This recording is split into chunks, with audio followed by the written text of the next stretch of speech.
Hello my dear friends, once again most welcome everyone. एक बार फिर से आप सभी लोगों का समसामयिक घटना चक्र परिवार की तरफ से हार्दिक स्वागत है। और आपको पता है, जैसा डेली करंट अफेयर के सेशन में आप सभी लोगों का मैं स्वागत करता हूं, अंकुर शुक्ला आप सभी लोगों के सामने आज इस डेली करंट अफेयर के सेशन में डियर जो भी मोस्ट इंपॉर्टेंट क्वेश्चन बनने वाले हैं उन सारी चीज़ों के बारे में हम डिस्कस करेंगे अपने आज के सेशन में। चलिए आइए बढ़ते हैं सेशन में। सबसे पहले जितने भी लोग हमारे साथ जुड़े हुए हैं, जो भी हमारे दोस्त हैं, सारे लोग एक बार सेशन को शेयर कर दीजिएगा, सेशन को लाइक कर दीजिएगा जिन्होंने अभी तक सेशन को लाइक नहीं किया है। आइए बढ़ते हैं आज के हमारे सेशन में। और पहला पॉइंट आपके सामने आ चुका है डियर, फर्स्ट पॉइंट आपके सामने आ चुका है।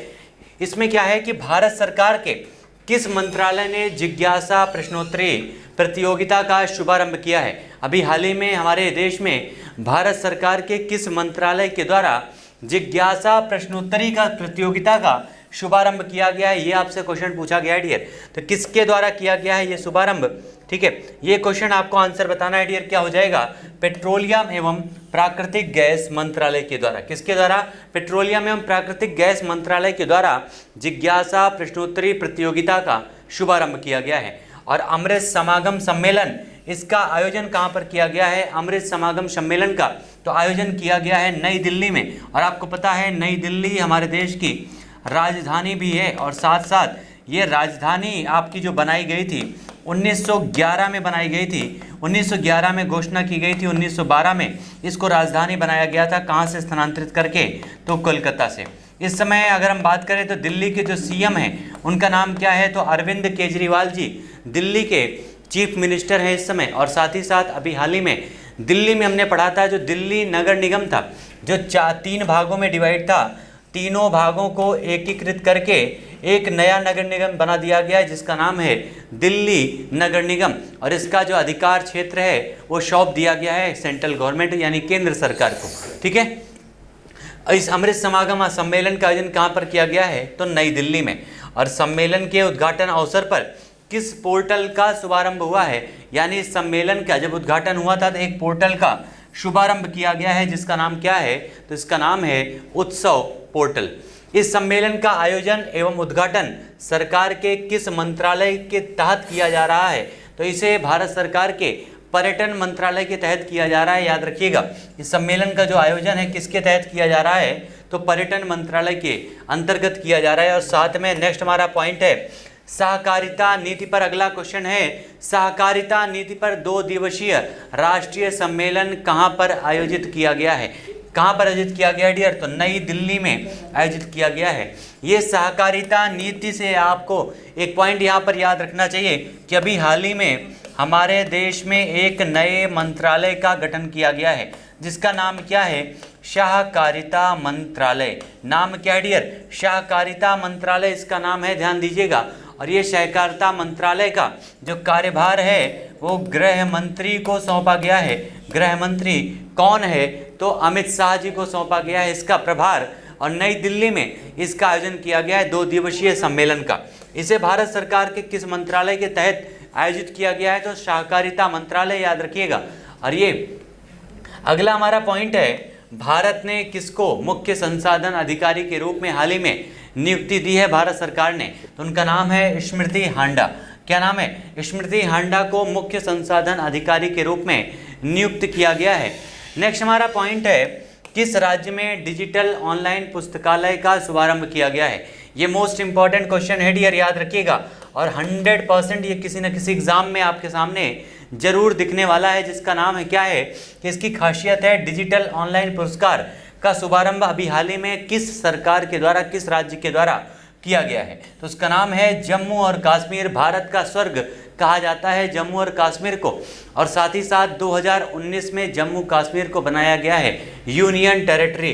कब बनाया गया है डियर? 2019 में यूनियन टेरिटरी बनाया गया है। और इस समय जम्मू कश्मीर के उपराज्यपाल कौन हैं? तो मनोज सिन्हा जी इस समय जम्मू कश्मीर के उपराज्यपाल हैं। और साथ ही साथ जम्मू कश्मीर में आपको जैसे पता है बुलर झील, डल झील, शेषनाग झील, बैरीनाग झील, ये सारे झीलें कहाँ पर हैं? तो जम्मू कश्मीर में ये सारे मीठे पानी की झीलें हैं। उसके अलावा जम्मू कश्मीर हमारे देश का ऐसा राज्य है जो पाकिस्तान को टच करता है। पाकिस्तान के साथ पीओके में डिस्प्यूट भी है हमारे देश का पाकिस्तान से। पाकिस्तान ऑक्युपाइड कश्मीर जो पाकिस्तान ने कब्जा करके रखा है और साथ ही साथ हमारे देश की जो सबसे ऊंची चोटी जिसका नाम है K2 गॉडविन ऑस्टिन, ये कहाँ पर है? तो जम्मू कश्मीर में ही है। ये सारे मोस्ट इंपॉर्टेंट पॉइंट हैं जम्मू कश्मीर से संबंधित। और अभी हाल ही में जम्मू कश्मीर में परिसीमन का कार्य कंप्लीट हो चुका है और बहुत ही जल्द जम्मू कश्मीर में आपको चुनाव देखने को मिलेंगे। नेक्स्ट हमारा पॉइंट है डियर, जम्मू कश्मीर में शुरू की गई ई लाइब्रेरी पहल का नाम क्या है या कौन सी है? तो उसका नाम है ई किताब कोश। नाम क्या है? ई किताब कोश इसका नाम है, जो ई लाइब्रेरी शुरू की गई है जम्मू कश्मीर में। नेक्स्ट हमारा है, किस राज्य में गुरुजी स्टूडेंट क्रेडिट कार्ड योजना का शुभारंभ किया गया है? नाम बहुत ही शानदार है। नाम क्या है डियर? गुरुजी स्टूडेंट क्रेडिट कार्ड योजना। ये कहाँ पर शुरुआत की गई है? इसका शुरुआत किया गया है झारखंड में। ठीक है, झारखंड यानी रांची इसके कैपिटल है, याद रखिएगा। महेंद्र सिंह धोनी यहीं से हैं, रांची से, और इसी झारखंड में शुरुआत की गई है क्या? गुरुजी स्टूडेंट क्रेडिट कार्ड योजना। झारखंड जो आपका राज्य है डियर, ये 2000 ईस्वी में बना था, बिहार से अलग करके इसको एक राज्य बनाया गया था झारखंड को। नेक्स्ट पॉइंट हमारा अगला क्वेश्चन है, डिजिट इंश्योरेंस की नई एमडी और सीईओ किसे नियुक्त किया गया है? तो डिजिट इंश्योरेंस की नई एमडी और सीईओ नियुक्त किया गया है जसलीन कोहली को। किसको डियर? जसलीन कोहली को नियुक्त किया गया है। और याद रखिएगा, ये द पॉइंटर सेशन आपके एग्जाम के लिए सबसे बेस्ट जो आपकी बुक है पॉइंटर, वहाँ से उसके माध्यम से इस सेशन को शुरुआत किया गया है, जिसमें आपके एग्जाम में सबसे ज़्यादा क्वेश्चन आने की संभावना रहती है डियर, याद रखिएगा। नेक्स्ट हमारा जो पॉइंट है डियर, अगला क्वेश्चन है, किस राज्य में निर्माणाधीन शिवमोगा हवाई अड्डे का नाम BS येदियुरप्पा के नाम पर रखा गया है? तो आपको पता है BS येदियुरप्पा जो हैं, इसके पहले मुख्यमंत्री कहाँ के थे? कर्नाटका के। तो ये आपका कर्नाटक राज्य में रखा गया है निर्माणाधीन शिवमोगा हवाई अड्डे का नाम। किसके नाम पर? तो येदियुरप्पा के नाम से रखा गया है। नेक्स्ट हमारा पॉइंट है, अगला क्वेश्चन है डियर, अगला क्वेश्चन है, विंबलडन ने किन देशों के खिलाड़ियों के 2022 के एडिशन में हिस्सा लेने पर प्रतिबंध लगा दिया है? विंबलडन ने अभी हाल ही में कौन से देश के खिलाड़ियों के यहाँ पर अपनी प्रतियोगिता में हिस्सा लेने पर प्रतिबंधित कर दिया है? उसका नाम क्या है? रूस और बेलारूस। किसके द्वारा? तो ये आपका विंबलडन के जो ऑर्गेनाइजेशन है उसके द्वारा इसको प्रतिबंधित किया गया है, और ये रूस और बेलारूस के द्वारा किया गया है। रूस जो आपका है, ये क्यों किया गया है? तो सबसे मेन पॉइंट है क्योंकि रशिया ने यूक्रेन के ऊपर आक्रमण करके रखा हुआ है, जिसकी वजह से कई सारे संगठनों से रशिया को बाहर किया गया है, और बेलारूस ने भी इसमें रशिया का साथ दिया है, और इसी वजह से इन दोनों देशों को विंबलडन में इनके सारे खिलाड़ियों को प्रतिबंधित कर दिया गया है, रशिया और बेलारूस की। नेक्स्ट हमारा पॉइंट है, किन भारतीय खिलाड़ियों को विजडन के 5 क्रिकेटर ऑफ द ईयर में चुना गया है? तो 5 क्रिकेटर ऑफ द ईयर में चुना गया खिलाड़ी जो है उनका नाम है रोहित शर्मा। आईपीएल में मुंबई इंडियंस के खिलाड़ी हैं रोहित शर्मा, याद रखिएगा। मुंबई इंडियंस को सबसे ज़्यादा बार विजेता बनाने वाले खिलाड़ी हैं। अपनी यहाँ पर आईपीएल का खिताब सबसे ज़्यादा जीती है कौन? मुंबई इंडियंस। और अगले खिलाड़ी हैं जसप्रीत बुमराह। तो इस प्रकार से ये 2 खिलाड़ी ऐसे हैं जिन्हें 5 क्रिकेटर ऑफ द ईयर में चुना गया है विजडन के। अगला हमारा है, नेक्स्ट क्वेश्चन है, किस पेमेंट कंपनी के द्वारा फिनक्लुएशन लॉन्च किया गया है? तो ये लॉन्च किया गया है इंडिया पोस्ट पेमेंट बैंक के द्वारा। किसके द्वारा dear? India post payment bank के द्वारा लॉन्च किया गया है। और किस भारतीय राज्य में खोंगजोम दिवस मनाया गया है? तो खोंगजोम दिवस मनाया गया है मणिपुर में। मणिपुर में ही भारत का पहला तैरता हुआ बगीचा कहाँ पर है डियर? तो मणिपुर में है, याद रखिएगा। पूर्वोत्तर का एक राज्य है मणिपुर, और यहीं पर है खोंगजोम दिवस मनाया गया है। एक स्थल का नाम है जहाँ पर इस दिवस को आयोजित किया गया है, खोंगजोम दिवस। और नेक्स्ट हमारा है, किसको नीति आयोग का नया उपाध्यक्ष नियुक्त किया गया है? नीति आयोग के बारे में हमने आप लोगों के साथ डिस्कस किया था डियर। नीति आयोग का मतलब क्या होता है? National institution for transforming India, जिसको योजना आयोग के स्थान पर, किसके स्थान पर डियर? योजना आयोग के स्थान पर, जिसकी स्थापना 1950 में किया गया था, इसी के स्थान पर नीति आयोग को बनाया गया था 1 जनवरी 2015 में। 1 जनवरी 2015 में इसको निर्मित किया गया था, क्योंकि इसी से पहले 15 अगस्त 2014 में हमारे देश के प्रधानमंत्री जी के द्वारा योजना आयोग की समाप्ति की घोषणा की गई थी। योजना आयोग या नीति आयोग का अध्यक्ष कौन होता है? तो प्रधानमंत्री इसके अध्यक्ष होते हैं, याद रखिएगा। ठीक है, प्रधानमंत्री इसके अध्यक्ष होते हैं। उपाध्यक्ष की नियुक्ति की जाती है और अभी हाल ही में राजीव कुमार के स्थान पर नई उपाध्यक्ष कौन बन गई हैं? डॉक्टर सुमन के बेरी जो है नई उपाध्यक्ष बनी हैं। और सीईओ कौन है? तो अमिताभ कांत जी हैं। ये सारे पॉइंट याद रखिएगा, मोस्ट इंपॉर्टेंट है, नीति आयोग से संबंधित। और आंसर हो जाएगा यहाँ पर सुमन के बेरी को नीति आयोग का नया उपाध्यक्ष नियुक्त किया गया है। अगला हमारा है, किसको सैन्य अभियान का महानिदेशक नियुक्त किया गया है? सैन्य अभियान का महानिदेशक किसे बनाया गया है? तो लेफ्टिनेंट जनरल मनोज कुमार कटियार को, लेफ्टिनेंट जनरल मनोज कुमार कटियार को बनाया गया है। आपको याद होगा मनोज नाम जो है डिफेंस में बहुत अच्छा लगता है, क्योंकि इसके पहले हमारे जो भारतीय थल सेना के गवर्नर थे उनका नाम था मनोज मुकुंद नरवणे। इस समय हमारे जो नए थल सेना अध्यक्ष बने हैं उनका नाम है मनोज कुमार जी। इस प्रकार से आप मनोज नाम देखेंगे तो भारतीय सेना में काफ़ी ये नाम जो है चर्चित है। और अभी हाल ही में सैन्य अभियानों का जो महानिदेशक बनाया गया है वो लेफ्टिनेंट जनरल मनोज कुमार कटियार को बनाया गया है। इसके पहले नेक्स्ट क्वेश्चन हमारा है, अतुल्य भारत अंतर्राष्ट्रीय क्रूज सम्मेलन 2022 का आयोजन कहाँ पर किया जाएगा? कौन सा सम्मेलन है डियर? तो अंतर्राष्ट्रीय क्रूज सम्मेलन 2022, इसका आयोजन कहाँ पर किया जाएगा? तो मुंबई में इसका आयोजन किया जाएगा। कहाँ पर? मुंबई में इसका आयोजन किया जाएगा, अंतर्राष्ट्रीय क्रूज सम्मेलन 2022 का। अब मुंबई तो आपको पता है ये हमारे देश में महाराष्ट्र की कैपिटल है डियर, महाराष्ट्र की कैपिटल है। साथ में हमारे देश की औद्योगिक राजधानी भी कौन सी है?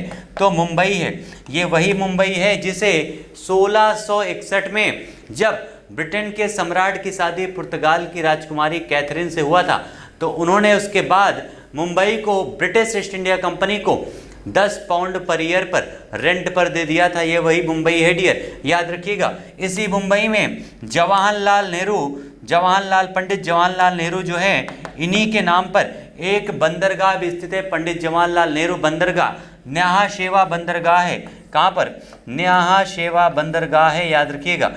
ये सारे मोस्ट इंपॉर्टेंट पॉइंट है डियर, ठीक है, जो मुंबई से संबंधित हैं। और इसी मुंबई में है एक प्रमुख पेट्रोलियम स्थल जिसको हम लोग जानते हैं मुंबई हाई के नाम से। यहाँ के मुख्यमंत्री महाराष्ट्र में कौन है? तो उद्धव ठाकरे यहाँ के मुख्यमंत्री हैं। आइए बढ़ते हैं नेक्स्ट पॉइंट पर।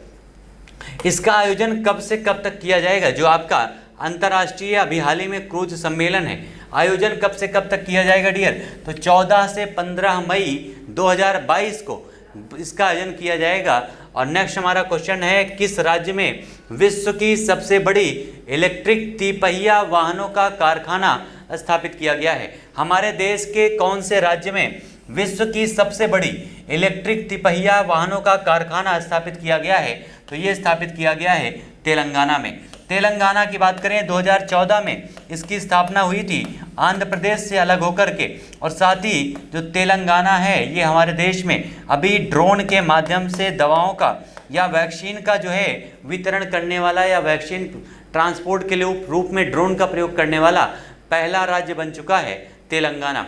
चंद्रशेखर राव यहाँ के मुख्यमंत्री हैं, याद रखिएगा। कौन? चंद्रशेखर राव। ये मोस्ट इंपॉर्टेंट पॉइंट है ये आपका डियर, याद रखिएगा, चंद्रशेखर राव। ठीक है, तेलंगाना से संबंधित ये सारे पॉइंट हैं। इसकी कैपिटल क्या है? हैदराबाद इसकी कैपिटल है। आइए बढ़ते हैं नेक्स्ट पॉइंट पर। अगला हमारा है, अभी अगला क्वेश्चन डियर, रूस ने किस नामक से अंतर महाद्वीपीय बैलिस्टिक मिसाइल का सफल परीक्षण किया है? रूस के द्वारा किस नाम से अभी हाल ही में आपका अंतर बैलिस्टिक मिसाइल का यहाँ पर परीक्षण किया गया रशिया के द्वारा? उसका नाम क्या है? तो उसका नाम है शर्मत। नाम क्या डियर? शर्मत इसका नाम है, याद रखिएगा। और इसकी मारक क्षमता कितने किलोमीटर है? तो 18,000 किलोमीटर है। क्या बात है, 18,000 किलोमीटर इसकी मारक क्षमता है। यानी एक प्रकार से इसने पूरे कॉन्टिनेंट को टारगेट बना के रखा है, 18,000 किलोमीटर। और इसके वजन व लंबाई कितनी है डियर? तो इसकी वजन जो है एक प्रकार से 208.1 मीट्रिक टन है और इसकी लंबाई लगभग है 35.5 मीटर। इसे रूस की किस कंपनी के द्वारा बनाया जा रहा है? तो रशिया की मेकियो रॉकेट डिजाइन ब्यूरो के द्वारा इस आपके रॉकेट को, जिसका नाम है शर्मत, इसे निर्मित किया गया है रशिया के द्वारा। ठीक है, नेक्स्ट हमारा पॉइंट क्या है डियर? अगला क्वेश्चन हमारा है, पर्यावरण संरक्षण के समर्थन में प्रतिवर्ष पृथ्वी दिवस कब मनाया जाता है? पृथ्वी दिवस 22 अप्रैल को मनाया जाता है। अभी हमने डिस्कस भी किया था इसके बारे में, ठीक है। और इसका जो थीम रखी गई है, इसका थीम है हमारे ग्रह में निवेश करें, ठीक है। पृथ्वी दिवस की थीम रखी गई हमारे ग्रह में निवेश करें आपका। उसके अलावा पर्यावरण दिवस कब मनाया जाता है? तो 5 जून को मनाया जाता है पर्यावरण दिवस। यहाँ पर कुछ आपके जलवायु से या हमारे देश में पर्यावरण से संबंधित कुछ इंपॉर्टेंट डेज होते हैं जो आपको याद रखना चाहिए हमेशा, जिनमें आपका 5 जून को पर्यावरण दिवस होता है। उसके अलावा 22 मार्च को आपका मनाया जाता है विश्व जल दिवस। उसके अलावा इसी में एक दिन पहले 21 मार्च को 21 मार्च को वन संरक्षण दिवस मनाया जाता है। कौन सा? वन संरक्षण दिवस। उसके अलावा आप देखेंगे यहाँ पर 2 फरवरी को आपका मनाया जाता है शुष्क भूमि दिवस। कौन सा? शुष्क भूमि दिवस मनाया जाता है 2 फरवरी को, जिस दिन रामसर साइट की घोषणा की जाती है। उसके अलावा 5 जून आपने देख ही लिया पर्यावरण दिवस। उसके अलावा 22 अप्रैल को मनाया जाता है आपका पृथ्वी दिवस। कौन सा डियर? पृथ्वी दिवस मनाया जाता है 22 आपका अप्रैल को। और साथ ही साथ एक आपका 22 जून को भी 22 आपका मई में मनाया जाता है। कौन सा? जैव विविधता दिवस, ठीक है, जैव विविधता दिवस। ये सारे मोस्ट इंपॉर्टेंट पॉइंट हैं पर्यावरण से संबंधित, जो हमेशा आपके एग्जाम में ये सारे क्वेश्चन पूछे जाते हैं। और पृथ्वी दिवस का थीम क्या है? तो हमारे ग्रह में निवेश करें। अगला क्वेश्चन हमारा है 2 दिवसीय राष्ट्रीय स्तर के किस प्रदूषण प्रक्रिया का अभ्यास का आयोजन किया गया है? तो उसका नाम क्या है? तो उसका नाम है डियर नेटपोलरेक्स। यहाँ पर नेटपोलरेक्स 8 जो है इसका नाम है, जो अभी हाल ही में प्रदूषण प्रतिक्रिया अभ्यास का आयोजन किया गया है। 2 दिन का राष्ट्रीय अभ्यास है। और यह इस अभ्यास का कौन सा संस्करण है डियर? तो ये इसका 8वां संस्करण है, याद रखिएगा। जिसके आयोजन का संचालन किसके द्वारा किया जा रहा है? तो मोर्मोगोवा जो बंदरगाह है, कहाँ पर? मोर्मोगोवा बंदरगाह, ये सबसे पहले याद रखिएगा कहाँ पर है? तो गोवा में है डियर, गोवा में। और यहीं के भारतीय तटरक्षक बल गोवा के द्वारा इसका संचालन किया जा रहा है। नेक्स्ट हमारा क्वेश्चन है भारत की पहली पोर्टेबल सौर छत का उद्घाटन कहाँ पर किया गया है?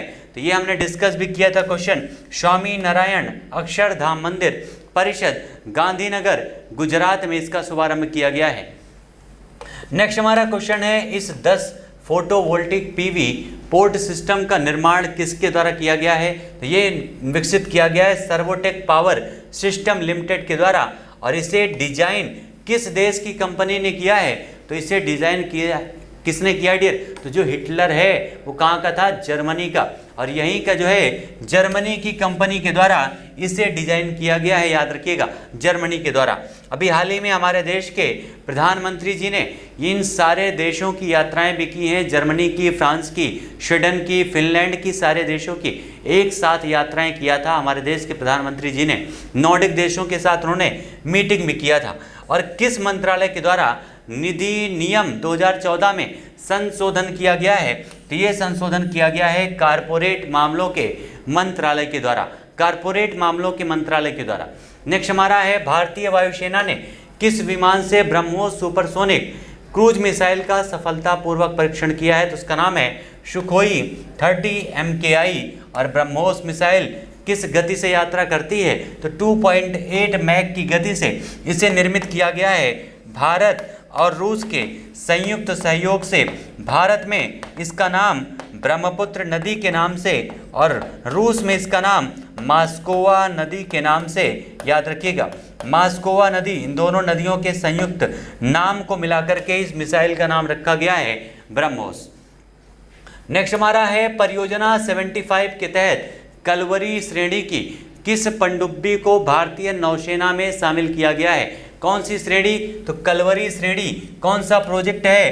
तो प्रोजेक्ट 75 नाम है इसका, प्रोजेक्ट 75 इसका नाम है, जिसके तहत 6 आपकी स्कॉर्पियन पनडुब्बियां बनाई जानी थी। इसमें INS वागीर जो है इसको शामिल किया गया है, याद रखिएगा।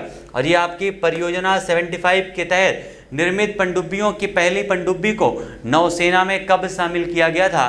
तो 2017 में INS कलवरी को इसमें शामिल किया गया था। परियोजना 75 के तहत निर्मित 6 अन्य जो पनडुब्बियां हैं वो एक प्रकार से अटैक पनडुब्बियां हैं, याद रखिएगा। नेक्स्ट हमारा है, भारतीय वैज्ञानिकों ने ईल की किस नई प्रजाति की खोज की है? ईल की नई प्रजाति की खोज की गई है, उसका नाम क्या है? एरियोशोमा इंडिकम है। क्या नाम है डियर? एरियोशोमा इंडिकम इसका नाम है। और यह प्रजाति कौन से समूह से संबंधित है? तो इसका संबंध है कॉन्ग्रेड ईल से संबंधित है। किससे? कॉन्ग्रेड ईल से संबंधित है और ये प्रजाति है एरियोशोमा इंडिकम की। और नेक्स्ट हमारा पॉइंट है कि इस नई प्रजाति की कुल लंबाई कितनी है? तो इस नई प्रजाति की लंबाई लगभग 362 मिलीमीटर है। और इस प्रजाति के नमूने हमें कहाँ से प्राप्त हुए हैं? इस प्रजाति के नमूने कहाँ से मिले हैं डियर? तो नमूने मिले हैं अरब सागर केरल से और बंगाल की खाड़ी पश्चिम बंगाल से इसके नमूने एकत्र किए गए हैं। ये दोनों पॉइंट याद रखिएगा, मोस्ट इंपॉर्टेंट है। कहाँ से? तो अरब सागर में केरल से और पश्चिम बंगाल के खाड़ी में इसको जो है इसके यहाँ पर नमूने या साक्ष्य प्राप्त हुए हैं। नेक्स्ट हमारा है आर्थिकी से कुछ पॉइंट है डियर। आर्थिकी में विश्व आर्थिक आउटलुक रिपोर्ट के अनुसार भारत के वित्त वर्ष 2022-23 के आपके विकास पूर्वानुमान को 9% से घटा करके कितना कर दिया गया है? तो आपको पता है, हमने डिस्कस भी किया था, 8.2% कर दिया गया है। और WEO रिपोर्ट को जारी किया जाता है किसके द्वारा? तो ये आपका वर्ल्ड इकोनॉमिक जो आपकी रिपोर्ट जारी होती है ये IMF के द्वारा जारी किया जाता है। किसके द्वारा? IMF के द्वारा इसे जारी किया था, इंटरनेशनल मॉनेटरी फंड के द्वारा। और रूसी संघ के सेंट्रल बैंक ने क्रेडिट संस्थानों के राष्ट्रीय रजिस्टर में किस नई भुगतान प्रणाली को शामिल किया है? कौन से? तो रूसी संघ की सेंट्रल बैंक ने शामिल किया है। उस भुगतान प्रणाली का नाम क्या है? हेलो। क्या नाम है डियर? हेलो उसका नाम है, याद रखिएगा। हेलो भुगतान प्रणाली को इसमें शामिल किया गया है। और अंतर्राष्ट्रीय पॉइंट में अगर हम बात करें तो कोटेड आइवरी के प्रधानमंत्री के रूप में नियुक्त किया गया है पैट्रिक अची को। ठीक है, पैट्रिक अची को नियुक्त किया गया है। राष्ट्रीय परिदृश्य में अगर हम बात करें डियर तो केंद्र सरकार ने प्रधानमंत्री गरीब कल्याण पैकेज को कितनी अवधि के लिए बढ़ा दिया है? तो गरीब जो आपका कल्याण पैकेज है इसको 180 दिन की अवधि के लिए इसको विस्तारित किया गया है, इस योजना को। और इसको शुरुआत कब किया गया था? तो 2020 में कोविड काल में 30 मार्च 2020 को इसकी शुरुआत की गई थी, जब हमारे देश में संपूर्ण लॉकडाउन की शुरुआत की गई थी। और नेक्स्ट हमारा क्वेश्चन है, भारत का पहला 99.999% शुद्ध हरित हाइड्रोजन पायलट संयंत्र कहाँ पर स्थापित किया गया है? तो ये स्थापित किया गया है जोरहाट असम में। कहाँ पर? जोरहाट असम में इसको स्थापित किया गया है, जो शुद्ध हरित हाइड्रोजन संयंत्र है। इस प्रकार से आज के हमारे सेशन के जितने भी इंपॉर्टेंट क्वेश्चन बनते थे डियर, उन सारे क्वेश्चन को हम लोगों ने यहाँ पर डिस्कस किया है। और उम्मीद करते हैं आप लोगों ने आज के सेशन का एंजॉय किया होगा। और आपको पता हो डियर, ये जो आपके सेशन हैं इनमें से कुछ पॉइंट आपको ऐसे भी लगेंगे जो आप पहले पढ़ चुके हैं, लेकिन याद रखिएगा ये सारे पॉइंट रिवीजन के माध्यम से चलेंगे तो आपको सारी चीज़ें आसानी से, और जितने भी आपके कुछ लोगों को याद करने में चीज़ों को दिक्कत होती है तो पॉइंट के रिपीट होने की वजह से उन लोगों को उसमें भी दिक्कत नहीं होगी, और चीज़ों के बीच बीच में मिलने से आपका पॉइंट रिवीजन भी होता रहेगा। ठीक है, तो उम्मीद करते हैं आप लोगों को सेशन पसंद आया होगा। एक बार कमेंट में आंसर करके ज़रूर बताइएगा आज का सेशन आपको कैसा लगा। मिलते हैं अपने अगले सेशन में, तब तक के लिए आप सभी लोगों को thank you so much, all my dear students, thank you so much.